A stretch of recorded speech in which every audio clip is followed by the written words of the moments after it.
Welcome to The Girl Herd, where we talk Texas football. and a bunch of takes you probably already heard. But not from us. 3-0. 3-0. Number one. No, I was just about to say, and number one in the polls. Y'all, this is the first time this has happened since we were in undergrad. This is a big deal for us, but also at the same time, I was thinking about like titles for this week's pod, and I was thinking, man, number one just hits different. Yeah. I feel like being number one comes with a lot. Like you sent us a thing today about how the percentage of number ones make it that way throughout the whole season. And I'm like, do I care to be number one the whole time? No, not really. Like, would I rather win at the end? Yes. And we've talked about that before. So everybody already hates us. This gives them more ammunition. I know I had a few meetings today and saw a few alumni as well, and I asked them both, like all of them, like, how do you feel about being number one? And everyone's kind of like, ooh, excited, but like, I think we've gone through the, treacherous years where it's like what's the meme? Like, Texas is back. We're a joke. So, but I'm excited to be number one. I think it feels good. It does hit different. But it is a little scary because we're in the limelight. But back to what Devin has been saying, like, we're not really focused on it as a team. And I love that. Yeah, like that's why I was thinking about it, and I'm like, well, it hits different, and it actually hits this team at the perfect time, because when I say hits different, I'm thinking about the fact that before you sat down as a team and you like watched the program on Sunday. And remember, we talked about this in previous pods. In college, we'd like wait for that ranking, and like the BCS system was pageantry and like reminds you of like figure skating and gymnastics, everything that went into their vote. But now, even though we're number one, I'm saying hits different because the team is like built for this. They're all saying what Angie mentioned, which is like nice to be number one, but like we'd rather win. Michael said that himself today, Michael Taff. He like mentioned that in the press conference. He was just like, yeah, love it, but like that's not what we're here for. And more importantly, even the stat that I had shared with you all about like 80% of the number ones don't win the title, I don't think that even will work for this year's playoff format since it's expanded out. I was texting with Sade this morning since she lives out in Atlanta, and we're like discussing December. And then she was like saying all this and that and the third, which we never discussed the SEC rules for the tiebreaker. And I just read them this morning. So they're super involved. I don't even think we'll really know exactly what's what until the outcome of all of the SEC games. And it's unclear. Like, it looks like we probably could play Georgia again in that game alone, even though we're playing them in the regular season. So long story to say, all of this is amazing and I love it for us, but I also don't think we need to worry about the target on our back or like losing sight of the narrative like we would in years past, just because it's so much less, like there's so much less weight to the number one, in my opinion, for this specific season and how so many things have changed. I think I saw that there's still like 43 teams or something like that that are 3-0. So we still have a lot of freaking football to play. And like you said, I love hearing Sark talk about just like how much he loves this team. He's like, I don't think I've hugged so many players before in my life, but like that's just what this team is about. And like you said, they're not worried about the headlines. I feel like they really aren't. They're like, we're just gonna keep showing up and doing what we came here to do. And we have a target on our back as always. It's fine. Let's keep going. So UTSA, what did you guys think? It was another amazing game of us just going out and dominating. To me, what's standing out in general with these non-conference games, we were on shaky ground in the past. Like, we could barely score 30 points before. We are decidedly, with the offense and also on the defense, the number of points that we've allowed plus the number of points that we've scored, I'm liking what I'm seeing, and also that does have to do with the tiebreaker for our conference games, by the way. Like our point differentiation will matter in the conference games. So I'm loving the idea of us like really working through the offense now. So that's kind of what stood out the most, just like playing all 60 minutes and continuing to score points no matter what. Yeah, and so being mad that they got one touchdown, we need it not to happen. We need the spread to be wide, to keep going. But yeah, we were talking about that and how we're now in the era of like, no, we don't let them score. Let's shut everyone out if we can. Is that not shocking though? I have to say, I was listening to fans who were sitting in our section and listening to fans as I left the stadium, and they were being so hard on the team. And I was like, in what world? How did this pendulum swing so fast? And I'm sure in Sark's world, they're working on all sorts of things on that field. They're trying to like get all their reps in of all the different like schematics, etc. And so like we won by a lot of points. No, of course we want to be able to dominate all teams, but like again, across 3 games, how many points have teams scored on us? We have to look at the overall picture and where we've come from as well. And I think it's interesting too. I wonder if they have the same perspective after the game, right? And they actually see what the stats were. We had 614 yards of offense and 420, I think 7 of them were in the air. Like that's insane for us. Like when is the last time we've had that much passing offense? I can't even tell you. I don't know. But I think Quinn passed like Vince Young in one of his records that he held at the school. So I think people just need a little bit of a reality check, like you said, like what they're doing on this field. And like UTSA didn't even score the whole second half. So on both sides of the ball, we showed domination. And like that is a huge step for us.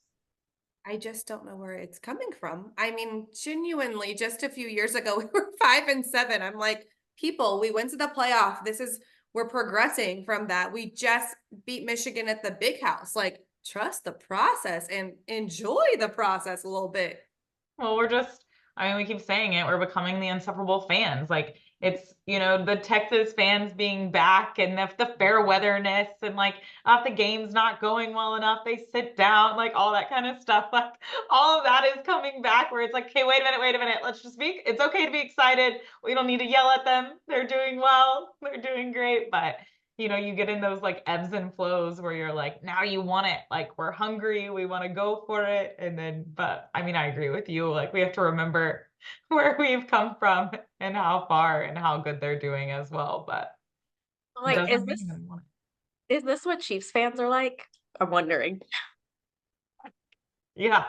I hope we don't get to that place, right? Like that's kind of what our fans need to understand. Like to win, especially even like in a new conference, and all of these factors that add up to the success that we're having compared to really not that long ago when we were not having any success is something to not forget, right? But I do feel like people easily forget, right? They're like, oh yeah, Texas, we're supposed to win, but look, it took us to get back winning.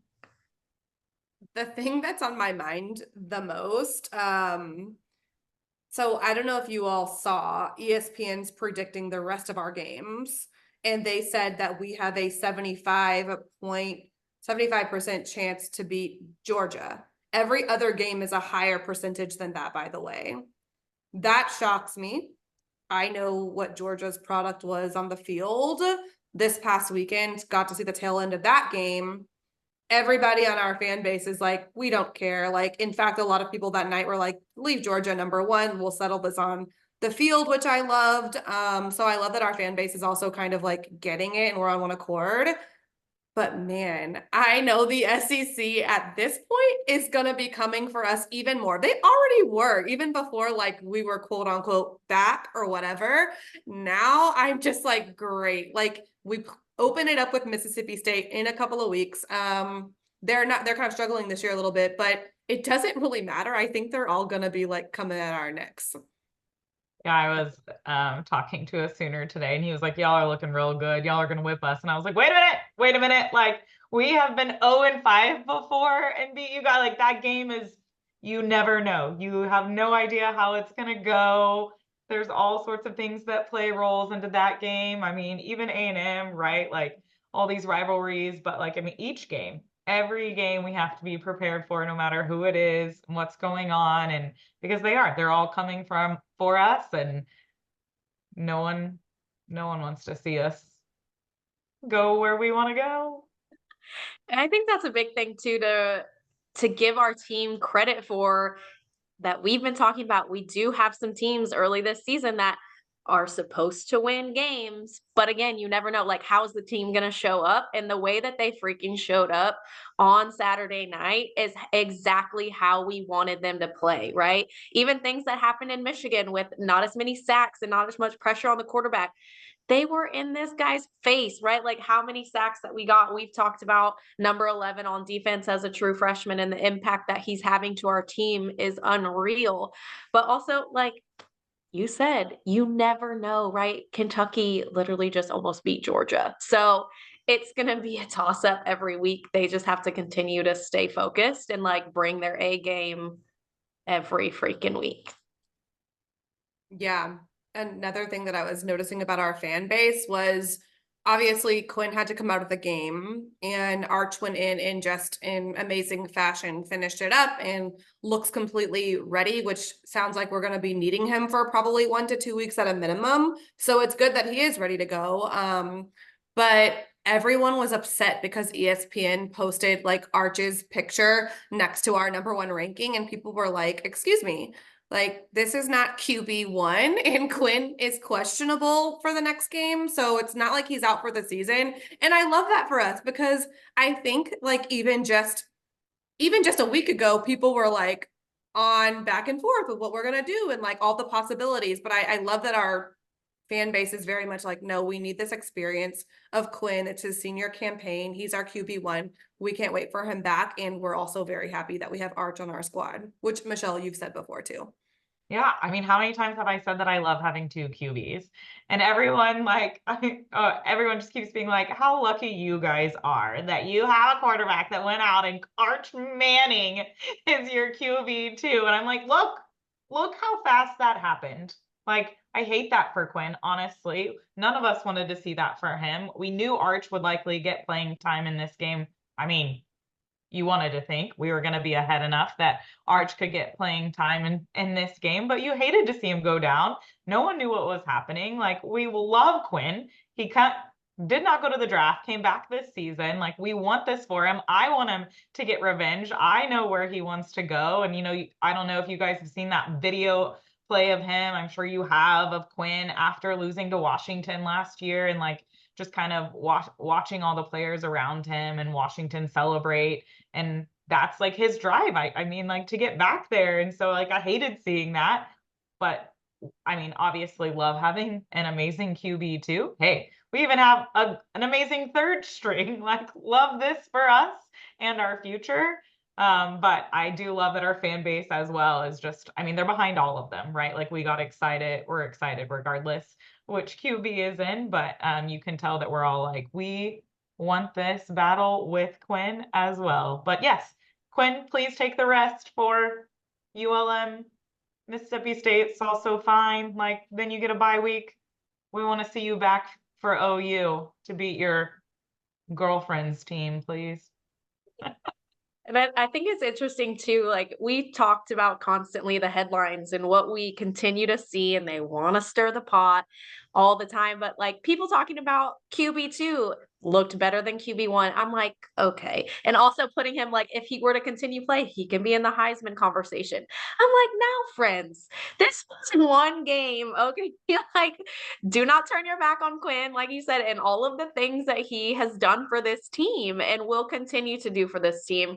And we talked about this a little bit too on our drive home from the game this weekend, of if there were ever a time in the season for QB1 to go down, this is ideally the best time for that. Because we're gonna need him for sure down the stretch.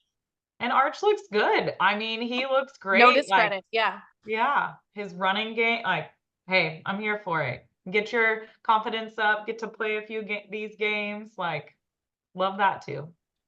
That's what makes me laugh with the level of fans though, because I'd say like there's probably three buckets of fans. You've got your very casual fan, then your fan who like thinks they know what they're talking about and they absolutely don't. And that bucket was like the bucket like calling for Arch, and then like the experience like Texas football and football watcher, if you will, was like love them both. Also, Arch hasn't had the reps and you can tell, and that's okay. That's where he should be right now. So, yeah, I agree with both of you. I think it couldn't have been written up better. We got a long season to go, and I'm glad he's getting it's 26 days to OU as of today. I'm glad he's getting that rest and hope that he can fully rest until that time and come back in the thick of our season and when we need him most. I also wanted to ask you all about, because there's another conversation going on around the whole haven't been number one since 2008. And people are like, if you weren't like back in the gym back then, like you can't enjoy this now. And like the tweets are a little crazy about like all the, if you weren't in this era, what are y'all's thoughts on the fans who maybe didn't suffer through that and are getting to enjoy and reap the benefits of right now? I feel like it goes up and down, right? Like industries do, football does. Like you are a fan of a team and like you start maybe when they're good or bad. Like I don't know, like it's kind of how I feel about some of our rivalries and what fans know as well or not, but like they're getting a taste of the good life. Like we came in at the taste of the good life. Like, I mean, it's nice. And sadly, there may be some tough years ahead. So, hey, I'm okay to enjoy it. I don't think I don't want to be like, what are we going to do? Punish them by having a bad team? Yeah, I mean, I think that it's just a little bit sweeter for us because we have experienced both, the highs and the lows. So I do kind of feel like the new era, like the kids that are in school now might kind of start taking it for granted, right? Like they don't know what it feels like to be terrible. Um, and again, we don't know really what that feels like either because we weren't in school when it was happening. But as a fan, we still experienced in the roller coaster of the ups and downs that we went through. But it's going to happen, just like you said. Like teams are going to be good, teams are going to be bad, conferences are going to change. Like change is inevitable in this sport. And who knows what'll happen next, right? I think this conversation is making me realize like how 10 toes down I am for Texas football. I don't think I realized that because all of my friends that I text like about what's going on right now, they're like, oh yeah, like in college I took it for granted and then like everything happened. I'm like, well, I didn't. I was definitely at I did not miss a game at DKR in undergrad, which actually now looking back seems super crazy, but I'm very blessed for that experience. And through all the bad years, I was right there watching, wishing, hoping the delusion was real. So I'm just Not happy the delusion. the delusion was real. Every year Texas was about to be back, but they definitely weren't. Oh, Also, I mean, like, yeah. yeah, it also made me excited to see like the excitement of the student section. There was a big student section in front of where we sit in the stadium. And right, like it's no secret, it is so much harder to get into the University of Texas at this point. So the kids that are getting accepted are still passionate about the game and about coming and supporting the team. Just like gives me another like level of joy and like being proud to be a part of this university. Yeah, I was about to say, like, I mean, I want this for them because they bring so much hype to the game and like their energy and they're in that lower bowl and they're screaming and they're yelling and I mean, they're kids. They're crazy, right? So they're in college and they're bringing it. So let's be excited about it. Help us bring the energy as well. Like, I love standing the whole game. I mean, we're crazy fans. We're enjoying it as well. We love to stomp. We love to yell. So here for the kids enjoying this too. And you're Yeah. right, Devin. Like I did the same in college, obviously. Like didn't miss a game. Like when I talked to somebody that went to UT and they said they didn't go to every football game, like come back with that. Like I know it's a good university, but like how did you not enjoy going to football games as well, you know? It's Yeah. on your own, like not just like obviously other Right. factors. Like you just decided you didn't want to go. Like what? Nah, I judge them for real, because what were you doing? Like you had Yeah. all this right at your fingertips, but what a time to be a student at UT. They actually just changed the admissions requirements like today. So it went from 6% to top five. So it is only Gosh. getting harder and harder for these children. And I feel for them, but volleyball is coming off of a back-to-back natty. We have football in the playoff. We had, multiple sports right there at the top as well. And so I just love it for them because it's taking us back to when we were in school and what we got to experience. So I'm very excited for them. I can't wait for us to experience them again because I know we sort of made it a tradition to pop over to that student section at the Texas OU game. So I'm looking forward to that as well. Yeah, anytime someone's like, when did you go to college? I'm like, Colt McCoy era. Like that's how, like after that, it got real sad for a while. So bummer for those students. So it's exciting. Love this. Talking about excitement, I know this has been a topic of conversation for us. Is a hype get pumped up song in the stadium? So we need to do better.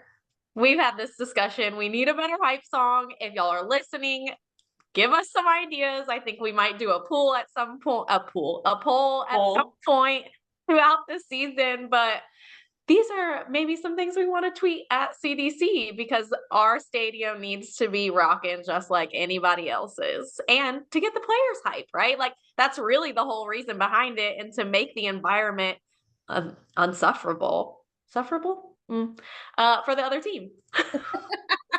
I actually wonder, I'm always wondering things, but like I wonder I wonder if they like ever would crowd source that type of thing because I bet like for example, what I've been wondering about is like, oh, do the players get to submit anything in terms of like how it's like X gonna give it to you whenever Worthy was doing something. Like I wonder if they allow the players any sort of involvement because that would be really dope if they had the involvement and they're the ones who know what's in and happening with the music. But they should ask the student section because to be quite honest, it's no wonder our song isn't great because like we were discussing it among ourselves and it's not like I had a quick answer for it. I could find one.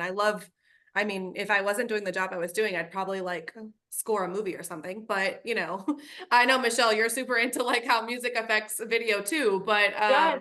yeah, it's not the easiest thing to do. I went to the Texans game last night and y'all like the way every song that played, I'm like, would this work?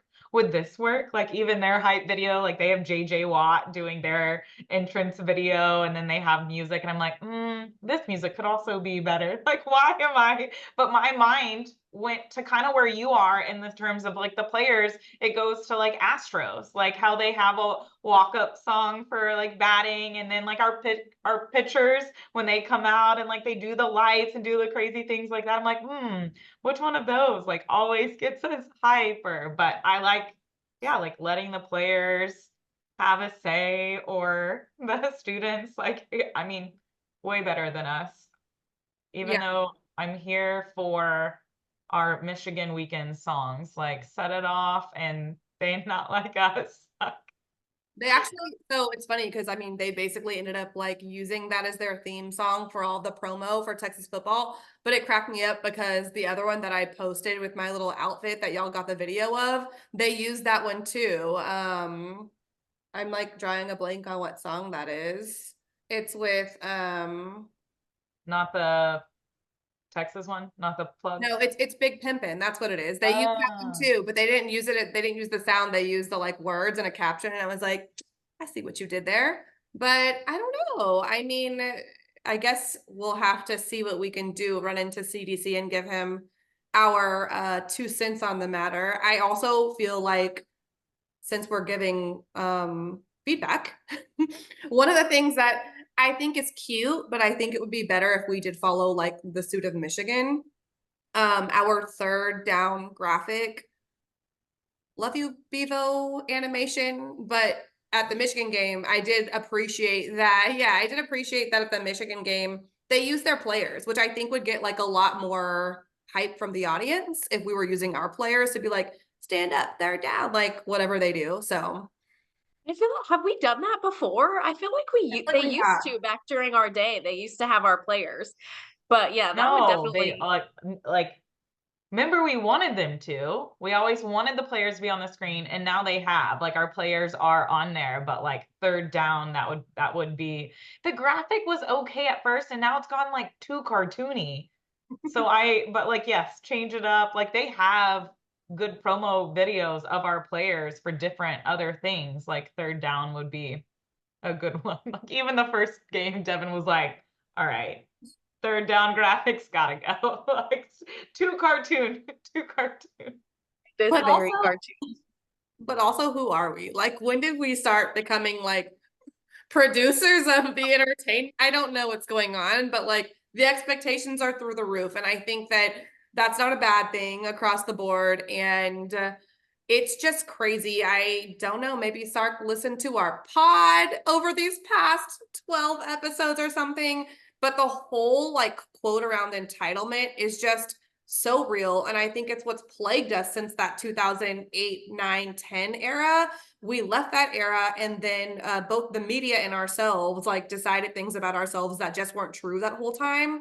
So this time around, I'm really excited to see what will happen, because I just feel like these men want it more, and they're gonna line up and earn it, like Sark said. Yeah, couldn't agree more. And now we have the next game with a team that's supposed to be an easy win as well. I'm pretty sure it said 99.1% chance to win. Like, That poor team. can we not disrespect these teams, ESPN? God. Don't know how I feel about these percentages. It's a little crazy. That is such a hurt to the ego, but also like maybe a little fuel to their fire. Like, oh, cute, you're giving us a 1% to win. I bet. Yeah, so 0.9, like not even 1%. Like I mean, Yeah. Well, we won't be at this game for those listening, but I'm excited to get a different perspective. I know a lot of us will go and watch the game on TV after. So I'm excited to see this one live on TV this time and sort of get to see different things from different angle. I know that Michelle gets to be off to Death Valley, that is. So we'll get to hear about that experience next week on the pod, hopefully. I told Angie, maybe me and you can do a live, something we've never done before. First time. Yeah, just make it fun for this ULM game, and we will kind of see what happens. yeah, I mean, I may or may not still be on campus, but I can try to join it. We'll see. I don't know. It'll be interesting going to Death Valley, but Yeah, it'll be that would be fun. cool for us to like add you in if it like if your cell phone is working, which another funny thing about our campus, I don't know if y'all noticed, but our cell phones were working during the entirety of the game. And that was an update that someone mentioned to CDC, and he was like, so glad you noticed, smiley face, because I definitely noticed the difference and improvement from last season to this one. Like stuff was fully going through, which I happen to love because I got to be able to get in touch with my peeps. And another addition that I was going to mention earlier and then I forgot. Now I remembered it. Now that you just brought that. So we're not just saying all these things that we want to improve. Hey, look, we're just hype, okay? But the drones were awesome. We were like little kids, like it's doing this. Oh, look, it's this. Oh, look, it's this. I loved that. Like there were so many people last year that talked about the drones being only over one section, and so then that section was never going to get to see them. And noticeable that they did it over. I know there was some air traffic questions at CDC, so whatever he did to figure it out, and I don't know now if they're going to rotate it or how that's going to work, but it was as being the end zone that never could see them live except for video. It was very cool for them to be moved and for us to actually be able to see them. Yeah, that was my first time seeing the drones, and I was very impressed by how many different things that they did with them. And they did the 100-year like DKR shout out too, which was really awesome. But I look forward to seeing. I mean, we like to curate an amazing experience. I think as we get older, that's like kudos to us and what we care about more. But again, like the music to the drones, I think they're amazing in themselves, but get people excited. Like, let's have some like crazy energetic like music or something that's what was it, Deb? What was the song that somebody put to the drones? It's Um, going down or something like yeah, something.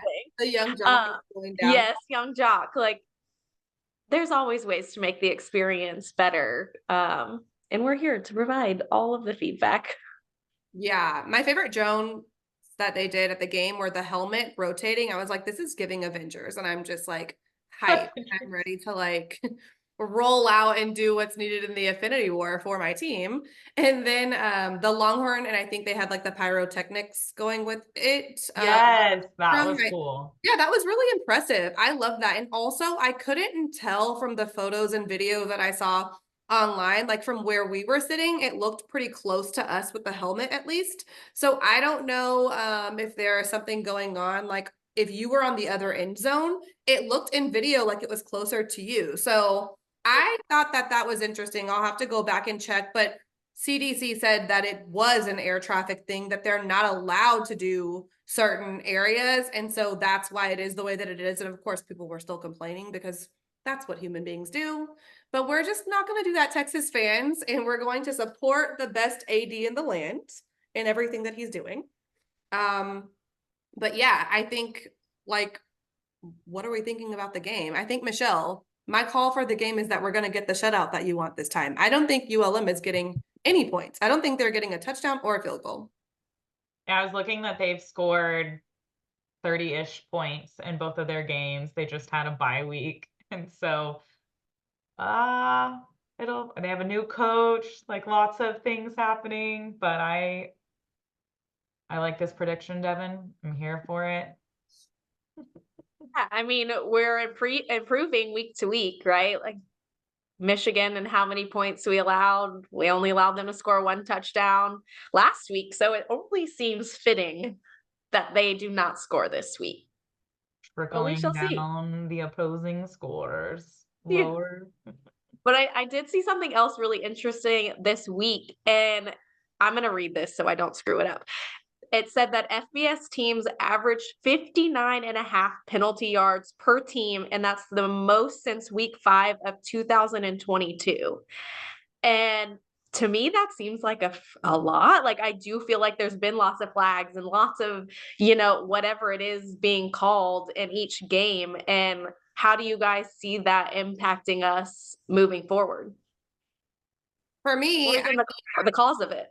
well, I don't know what the cause is. I know we've seen lots of loud stadiums, and these are a lot of non-conference games and just excited people, and plus high stakes games. You look at like Notre Dame and A&M. You look at us in Michigan. A lot of these games have been pretty high stakes. LSU and USC. There's been a lot of big games to start the year. It's also the start of the year. So getting your countdown, your silent count, all of that probably just needs more reps. For us, I think overall, outside of like the false starts that happened at the beginning and we got them under control at Michigan, I'm really happy what we've done in the terms of a disciplined and clean game. Like, yes, there's been some penalties, but I think overall, if we look at the last several years, there's been improvement in playing a clean game. So interesting stat. We'll see what happens as that goes on for the rest of the year. Because to me, it seems like a lot of nerves, people being hype, and then the types of games that have been played so far.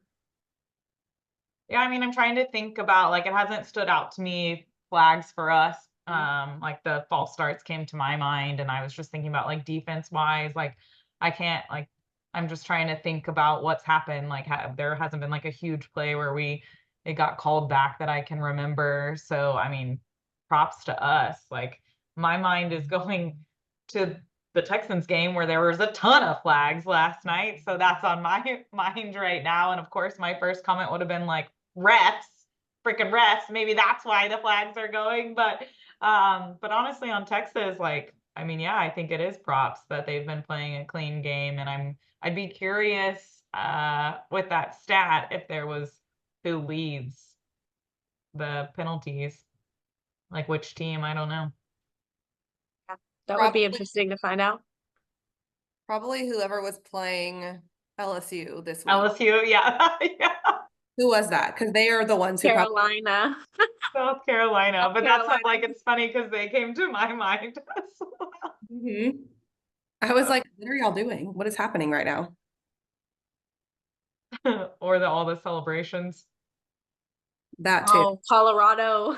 That's yeah, like, which is still funny to me that that was a penalty, but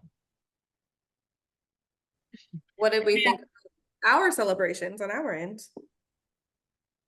I love it. I like them too. I feel like it's a part of the game, right? Like, just like shit talking is part of the game. Like, it's all what goes into the experience. And if that's what's going to give these players on the field, like, that competitive edge and make them that much more excited to, like, go out there and perform and, like, oh, what's next? I bet you're not going to know what I'm going to do after I score this touchdown or whatever it is that gives them joy. Let them freaking do it. As long as it's like, not overly disrespectful or whatever, right? Like we discussed the gun, you know, not that, right? But like if you want to do a little dance or whatever it is, like I have no problem with it. Or have little handshakes with each other or like the chest bumps or whatever. Those are always exciting to me. Well, you were at the Texans game, Michelle. So there was a player who was making his presence very known during the game. He got a sack on Caleb, and then he was like all on the Bears' actual sideline, and he punched Roshan Johnson. I don't know, did you see that? Because everybody was talking about it. I was like, poor thing, our little Longhorn. Like, he was so taken aback by it. And I was like, this guy is not effing around. I don't know exactly what's happening, but I think he's letting people know that he's not effing around with them. I missed that. Yeah, like someone told me that, but we totally missed it at the game. But I texted you during the game and I was like, he literally just punched that dude. I don't know how they didn't call that. which is crazy because like they would have called it if they had seen it because they were calling literally everything on us. So Well, that was the discussion, saying that there is not a penalty for what he was doing. So I don't know what that means. oh. I really don't. I actually don't know what that means. I couldn't follow all the conversations that they were like, that's something you handle during the week, I guess, like in terms of fines potentially. So I think we could keep our eye on it, but I don't know why he did that. But I mean, I'm glad the Texans came out with the dub. I was happy for CJ Stroud getting his Sunday night football win. So that was all good. And I have to say, I do feel sorry for little Bryce Young on the Panthers because they took away his starting role this week too. So Where they get you some fantasy points? I need to go check. I guess technically tonight's the last night of this week. So I need to go check how I'm looking. Probably not looking great, but trust the process, guys. We will see how it pans out in future weeks. That's the theme for the whole season. We're trusting the process. Heck Big yeah. facts. Big facts. Well, all right. I guess we have to wait for Saturday to see what's up with game 4. 1-0 once again. And look out for Nice. us on the socials. Feels weird that we're not going to be in Austin this weekend, but taking a little break, ULM felt good about it. We're gonna, and then, just decided to do a road trip to LSU. So we're gonna have so much fun talking about ULM via text, maybe live, watching it on TV. We get to hear commentators and things like, well, hopefully not a punch, but that's something you miss when you're at the game, apparently, and not on TV. Yeah, what the commentators are gonna say and what we can see versus when we're in person. Yay.